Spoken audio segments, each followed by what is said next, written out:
বিসমিল্লাহির রহমানির রহিম। আমরা গত ক্লাসে করছিলাম যে পার্ট 2 এর ক্লাস, যেটা ছিল যে সকল প্রকার স্থায়ী সম্পদ কেনাবেচার ক্ষেত্রে আমাদের কী টাইপের জাবেদাগুলো হইতে পারে, আমরা ওইটা নিয়ে ক্লাস করছিলাম। সো আজকে আমাদের যে বিষয় ক্লাসটা হবে যে পণ্য ক্রয় বিক্রয় সংক্রান্ত জাবেদা। তাহলে আমরা এই জায়গায় একটা জিনিস মনে রাখবো, যখন আমরা যে কোনো জাবেদা দিতে যাব সেই জায়গা থেকে আমরা নিজেদেরকে ওই জিনিসগুলো একটু কল্পনার মধ্যে নিয়ে আসবো, তাহলে আমাদের এই জায়গায় জাবেদাগুলো কখনো ভুল হবে না। ফার্স্ট টাইম আমাদের ছিল যে নগদে পণ্য বিক্রয় করা হলো, তো এখন আমরা জাস্ট একটা জিনিস ভাববো যে কী বলো, আমরা একটা হচ্ছে মুদি দোকানের মালিক বা আমরা কোনো কিছু সেল করতে গেলাম বাজারে। তো সাসেস আমরা যদি বলি যে আমার একটা মুদি দোকান আছে, আমরা এই জায়গা থেকে 10,000 টাকার পণ্য মানুষের কাছে কী করলাম, বিক্রি করে দিলাম। তো এই জায়গায় বলছিল যে নগদে পণ্যটা আমি সেল করছি। তো আমরা একটু ভাবি, যদি আমরা কারো কাছে নগদে কোনো পণ্য সেল করতে যাই, এর বিনিময়ে আমরা কী পাই, তাহলে আমরা কী পাবো, নগদ টাকা পাবো। ঠিক আছে। তো এখন প্রশ্ন হচ্ছে, তোমাদেরকে বলছিলাম যে যদি আমরা কারো কাছ থেকে নগদ টাকা পাই তখন আমাদের কী হবে, নগদের হিসাব ডেবিট হবে। আর যদি আমরা কারো কাছ থেকে কোনো জিনিস কিনি বা আমরা কাউকে নগদ টাকা প্রদান করি, সেক্ষেত্রে নগদের হিসাবটা ক্রেডিট হবে। যেহেতু আমরা এই জায়গায় নগদে পণ্যটা সেল করছিলাম, আমরা এই জায়গা থেকে মানুষের কাছ থেকে টাকা পাবো, তার কারণে লিখবো হচ্ছে নগদের হিসাব ডেবিট। আর 2 নম্বর প্রশ্ন হচ্ছে, আমরা মনে রাখবো যে যখনই আমরা কোনো পণ্য সেল করতে যাব বা হচ্ছে বিক্রি করতে যাব, মনে রাখবো যে বিক্রি অর্থাৎ বিক্রয় আমাদের সর্বদাই ক্রেডিট দিকে বসে। তার আমরা মনে রাখবো যে বিক্রি করলে বিক্রয় হিসাব ক্রেডিট হবে আর ক্রয় করলে ক্রয় হিসাব ডেবিট হবে।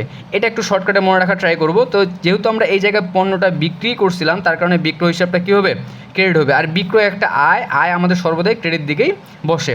2 নম্বর প্রশ্ন ছিল যে নগদে বিক্রয়কৃত পণ্য ফেরত আসলো, অর্থাৎ আমরা যে নগদে পণ্যটা মানুষের কাছে সেল করলাম, এই জায়গা থেকে কিছু পণ্য আমাদের খারাপ ছিল, মানুষ আমাদেরকে কি করবে, ওই পণ্যটা আমাদের পুনরায় ফেরত দিবে।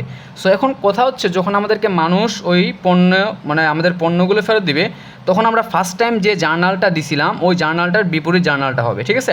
তাহলে আমাদের দেখো যে নগদে বিক্রয়কৃত যদি পণ্যটা ফেরত আসে, তাহলে এই জার্নালটার আমাদের বিপরীত জাবেদাটা হবে। এই জায়গায় কী ছিল, নগদান হিসাব ডেবিট, তাহলে আমরা কী লিখবো, যে নগদান হিসাব হচ্ছে কি ক্রেডিট। আর এই জায়গায় ছিল বিক্রয় ক্রেডিট, তাহলে এই জায়গায় আমরা লিখবো হচ্ছে বিক্রয় ফেরত। যেহেতু পণ্যটা আমাদের ফেরত আসছিল, দ্যাটস ওয়াই আমরা লিখতে পারি যে বিক্রয় ফেরত হিসাব হচ্ছে ডেবিট। জাস্ট এই জাবেদাটার বিপরীতটা এটা। ঠিক আছে। পরে 3 নম্বর প্রশ্নটা ছিল আমাদের, বাকিতে পণ্য বিক্রয় করা হলো। বাকিতে পণ্য বিক্রয় করা হলো আমাদের 1 নম্বর পয়েন্ট। বাট এই প্রশ্নটা আমাদের পরীক্ষা কম আসে, বাট বলে দেওয়া থাকে যে এ কোম্পানির নিকট বা বি এর নিকট বা সি এর নিকট আমরা 50,000 টাকার বা 10,000 টাকার পণ্য কী করলাম, সেল করলাম।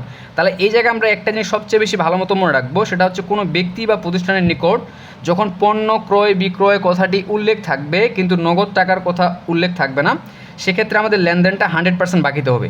তার মানে আমরা কোনো ব্যক্তির কাছে আমরা 15,000 টাকার পণ্য বাকিতে কী করছিলাম, সেল করছিলাম। তাহলে এখন ভাবো যে আমরা যদি বাকিতে কারো কাছ থেকে পণ্য মানে কারো কাছে পণ্য বিক্রি করি, তার মানে সে আমাকে টাকাটা এখন পে করবে না, পরবর্তী সময়গুলোতে টাকাটা আমাদেরকে পে করবে। তার মানে আমরা প্রেজেন্ট টাকাটা পাবো না, বাট ইন ফিউচারে টাকাটা পাবো।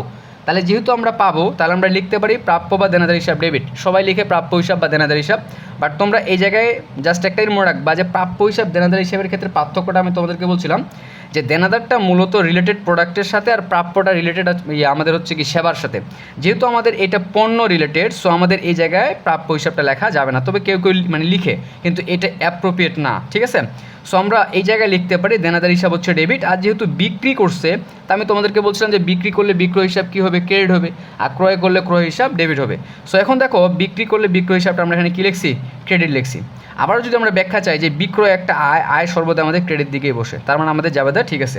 নেক্সট প্রশ্ন হচ্ছে, বাকিতে বিক্রিত পণ্য ফেরত আসলো, অর্থাৎ আমরা বাকিতে যেই প্রোডাক্টটা সেল করছিলাম এর মধ্যে থেকে কিছু পণ্য খারাপ ছিল, মানুষ আমাদেরকে ওই পণ্যগুলো পুনরায় কী করছে, ফেরত দিছে। তো ফেরত দেওয়ার কারণে আমাদের জাবেদাটা কী হবে, এই যে জাবেদাটা তোমার দেওয়া ছিল এর জাবেদার বিপরীতটা হবে। তাহলে আমাদের এই জায়গায় ছিল দেনাদার হিসাব ডেবিট, তাহলে এটা এখন কী হবে, বিপরীত হবে। তাহলে আমরা লিখবো দেনাদার হিসাব হচ্ছে কি ক্রেডিট। আর এই জায়গায় বিক্রয় কী ছিল, ক্রেডিট ছিল, তাহলে আমরা এই জায়গায় লিখবো বিক্রয় ফেরত হিসাব হচ্ছে ডেবিট। যা শুধুমাত্র একটা নতুন ওয়ার্ড যুক্ত হবে, সেটা হচ্ছে কি ফেরত। তা আমাদের 4 নম্বর পয়েন্ট শেষ। এবার 5 নম্বর পয়েন্টের দিকে যদি আমরা আসি, যে দেনাদারের নিকট থেকে প্রাপ্তি, অর্থাৎ আমরা দেনাদার বলতে বোঝাচ্ছি যে বাকিতে যাদের কাছে আমরা পণ্যগুলো সেল করছিলাম ওই ব্যক্তিগুলো এখন আমাদেরকে পুনরায় টাকাটা কী করতেছে, পরিশোধ করতেছে। তো যখন আমরা ওই টাকাটা পাবো, আমরা যখনই কারো কাছ থেকে টাকা পাবো, তখন আমরা কী লিখবো, নগদান হিসাবকে ডেবিট লিখবো। আর এই দেনাদার তখন তো আমাদের ফার্স্ট টাইম দেনাদার কিসে ছিল, ডেবিটে ছিল, যেহেতু সে এখন তার টাকাটা পরিশোধ করলো, সেক্ষেত্রে আমরা কী লিখতে পারি, দেনাদার হিসাব হচ্ছে ক্রেডিট। ঠিক আছে। তখন সে আমাদের কোন দিকে ছিল, দেখো ডেবিটে ছিল, বাট টাকাটা পরিশোধ করার কারণে দেনাদারটা আমাদের কী হবে, ক্রেডিট দিকে বসবে। ঠিক আছে। সো এটা হচ্ছে আমাদের 5 নম্বর পয়েন্ট। এখন আমাদের নেক্সট পয়েন্ট যেটা হবে সেটা হচ্ছে 6 নম্বর পয়েন্ট। 6 নম্বর পয়েন্টটা একটু দেখি। 6 নম্বর পয়েন্টটা বলছিল যে দেনাদারের নিকট থেকে 3000 টাকা আদায় যোগ্য নয়। এটা যদি আমরা একটু ভালো মতো বলি যে আমরা বাকিতে যে পণ্যগুলো মানুষের কাছে সেল করি, সাসেস আমরা 20,000 টাকার পণ্য সেল করলাম, সে আমাদেরকে 15,000 টাকা এক সময় পে করে দিল, বাট বাকি 5,000 টাকা সে আমাদেরকে পরিশোধ করতেছে না। তো 1 দিন 2 দিন 3 দিন বা 1 বছর 2 বছর এই টাইপের মেয়াদগুলো আমাদের চলে যায়, বা 6 মাস বা হচ্ছে 7 মাস 8 মাস, কিন্তু আমাদের যে টাকাটা সে পে করতেছে না। তাহলে মনে রাখবো যে দেনাদারের নিকট থেকে যে টাকাটা আমরা পাবো না, আমরা ধরে নিছি যে ওই টাকাটা সে আমাদের কী করছে, মারা দিচ্ছে, তার মানে কি এই জায়গা থেকে আমরা টাকাটার কখনোই পাওয়ার সম্ভাবনা নাই। সেক্ষেত্রে আমরা লিখতে পারি যে অনাদায়ী পাওনা হিসাব হচ্ছে ডেবিট, যে টাকাটা আমরা পাবো না, তাহলে এটাকে লিখবো অনাদায়ী পাওনা হিসাব হচ্ছে ডেবিট, ঠিক আছে। আর এই জায়গায় লিখবো যে অনাদায়ী পাওনার সঞ্চিতি, এটাকে বলা হয় বিপরীত বা প্রতিসম্পত্তি হিসাব, যেটা আমাদের দেনাদার থেকে বাদ যায়।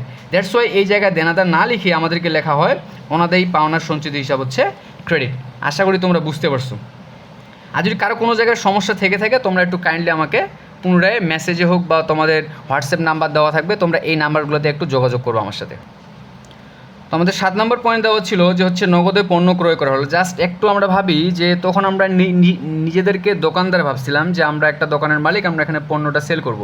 কিন্তু নেক্সট পয়েন্টটা হচ্ছে এবার আমরা দোকানের মালিক না, আমরা হচ্ছে একজন ক্রেতা। আমরা জাস্ট একটা দোকানের মধ্যে গেলাম, আমরা 10,000 টাকার পণ্য কিনে নিয়ে আসলাম। তোমাদেরকে আমি বলছিলাম যখন আমরা কোনো কিছু কিনতে যাব সেটা 100% পণ্য হইতে লাগবে, ঠিক আছে। যদি সম্পদ হয়, সম্পদ হলে কিন্তু যাবে তোমার সম্পদ হিসাব ডেবিট হবে, নগদ হিসাব ক্রেডিট হবে। বাট এই জায়গায় যখন আমরা পণ্য কিনতে যাব, পণ্যর ক্ষেত্রে আমরা একটা জিনিস মনে রাখবো যে পণ্যর ক্ষেত্রে আমাদেরকে সর্বদাই কী লিখতে হবে, ক্রয় লিখতে লাগবে।